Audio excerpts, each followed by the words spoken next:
Hello everyone, welcome once again to Books Wale Bhaiya. I'm Abhishek and today I'll talk about a book related to colonization.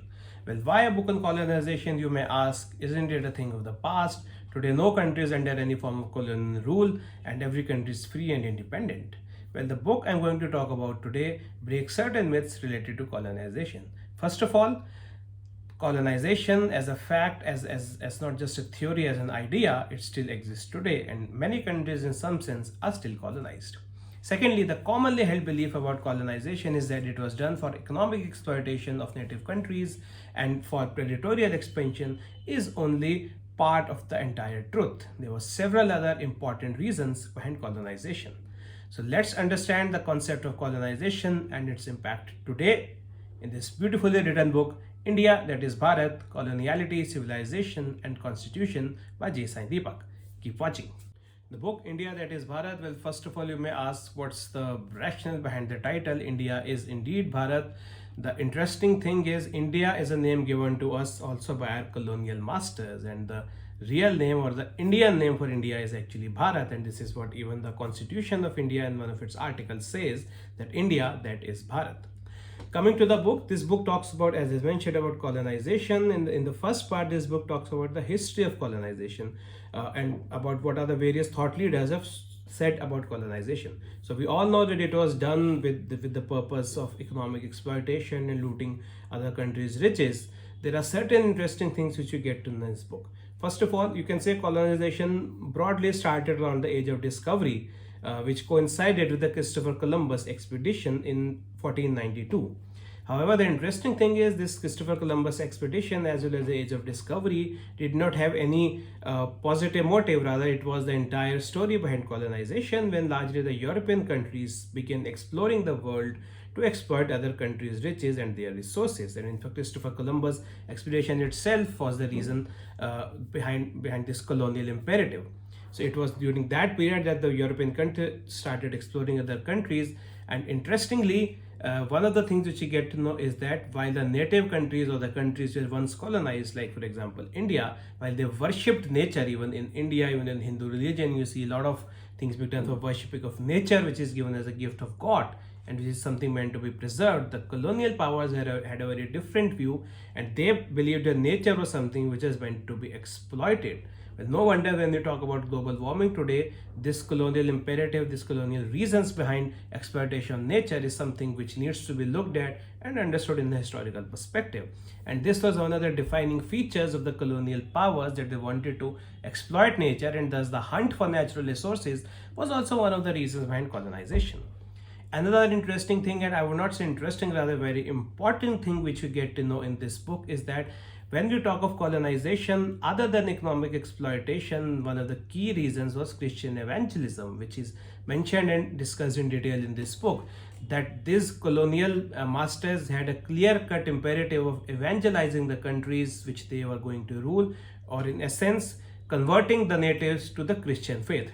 No wonder if you see all those countries which colonized at one point of time, most of them have the Christian population, and the clear-cut reason was that it had a mandate of converting the natives to Christian faith. So it was not only about economic power, but about, you can say, religious domination as well. Another thing to be read and understood about in this book is the impact of coloniality on the native countries, which I believe is the most important point of this book. It was not just in terms of making the other countries poor, but it was also about changing the institutions to the tune of their colonial masters. So no wonder wherever they went, especially if we talk of India, the natives were made to understand, were made to believe that their own native culture or their own tradition, civilization, culture, their history has absolutely no value. For example, talking of Sanskrit, so various Britishers or British parliamentarians or other thought leaders highlighted Sanskrit as a language which has no practical value, and that Sanskrit or all other traditional such languages or all such things which were being taught in Indian schools should be replaced with the British education system. This was in essence a colonial consciousness or a Christian consciousness which was imposed on India during the British times, and this is the one of the key features of the colonial history.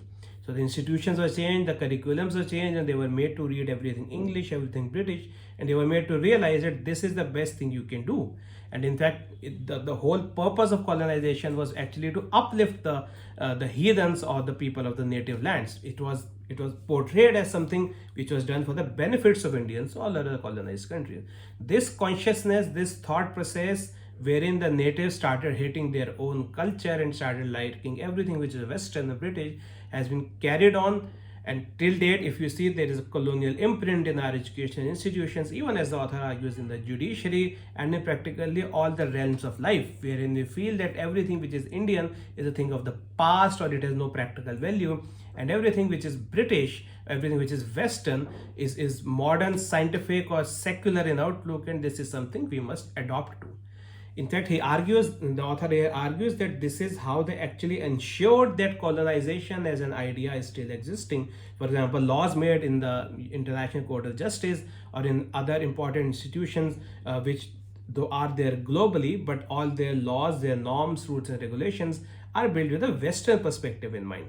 This is something the author argues needs to be changed, and every country, especially talking in context of India must look at its own history, culture, civilization and several other aspects of society through an Indian perspective and not a British perspective.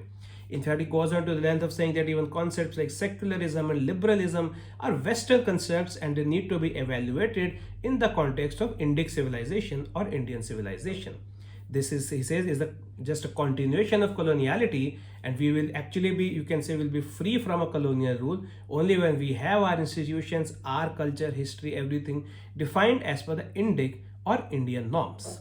This is the core of the second part, and in the third part he gives you plenty of references from the British authors or from British records, wherein you can see this was the real motive which was given in parliament or written in books as to what to do with the native population, how to ensure that Sanskrit is rooted out, or how to change the laws and making them realize that this is practically everything there is wrong with India in terms of its culture, its history, and how it needs to be replaced with the British systems. So all in all, I think this is a wonderful book which talks about coloniality in a manner which was not discussed before, or as I said, that concepts like religious evangelism, concept like conquest of nature have not got due importance in the literature so far. Interestingly, while there is a branch study known as post-colonialism which deals about the impact of colonization on native countries, but here the author argues that the problem with post-colonialism is that it looks at these problems through the colonial lens itself. So while you may find critics of colonialism which are educated in the post-colonial school of thought, the drawback is that all these look at every problem from a colonial lens only. And the need of the hour is to look at all these solutions, all these problems to be evaluated from an Indic perspective, or as in the case of India, an Indian perspective. What I liked about this book is the important points which are raised, and which I believe are something to be discussed, to be debated. It's high time we look at our problems, our culture from an Indian lens and not from a foreign lens. The best thing about this book is that the in-depth amount of research which has gone into this. I don't think writing such a book is an easy task, especially on a topic on which not much literature exists. As I said, there's a lot of difference between post-colonial and the decolonial school of thought which J. Sai Deepak talks about. The other thing is the author's tone. The author has focused a lot on presenting facts as they are. He has presented his views wherever necessary. However, this does not look like a work of sensationalism. This looks like a very, very balanced work driven through in-depth research. Anyone interested in the history of coloniality, anyone interested in the history of India, and to understand how India has been shaped through all these centuries, will definitely find this book very useful. It's a part of a trilogy. The author has so far talked about the period till 1919 when the British shaped as per some Government of India Act, what is, you can say, shape the constitution of modern day India. And the author in the next two volumes will talk about the period from 1919 to 1947 and then 47 to the present day India. I really loved reading this book, and I think this is a book which must be read by everyone, and I am now eagerly waiting for the other two volumes. Thank you very much for watching the video. I hope you liked the video. Please clear a thumbs up if you like the video. Send me any suggestions or feedback to my email ID readwithjt@gmail.com. And before I leave, wish you all a very happy new year 2022. Thank you.